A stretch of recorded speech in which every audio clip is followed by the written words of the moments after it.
Hello and welcome to the short Vort on Parshas Va'era. This is the Parsha that begins the Makos.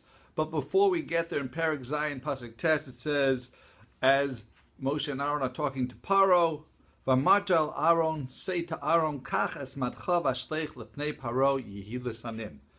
Throw your staff before Paro and it will be a snake. The commentators ask, why are they preparing a wonder in front of Paro and the Egyptians about turning a stick into a snake? His people, his magicians, his advisors, they could all do it. Even his children and his wife can do such a trick. Magic was part of the DNA of the Egyptians.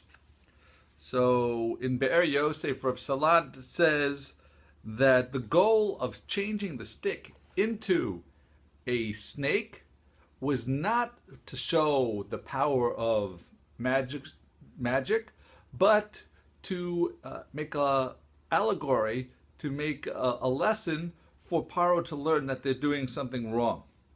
The Rambam in Hilchas Tshuva says, why did Hashem punish the Egyptians for their enslavement of the Jews in Israel? There was a plan that the Jews would go down into Galus for 400 years, and ve'inu or someone, they'll be in Avadim, and they'll be pained, and they'll be slaves.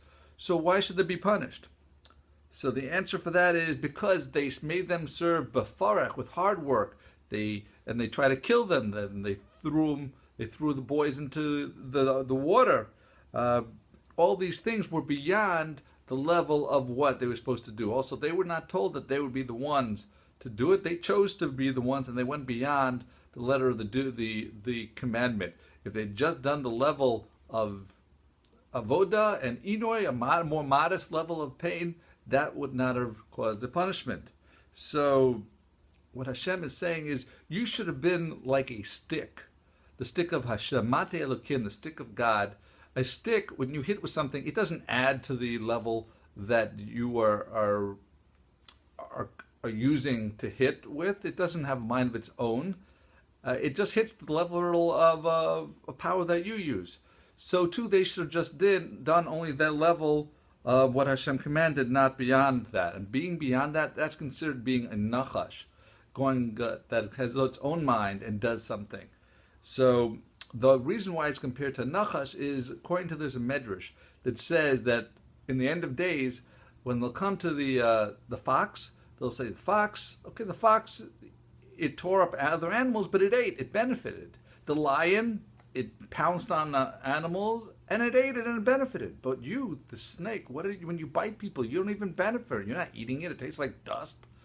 So that's the same thing by the Egyptians. The Egyptians, they weren't getting any benefit from the work they made the Jews do.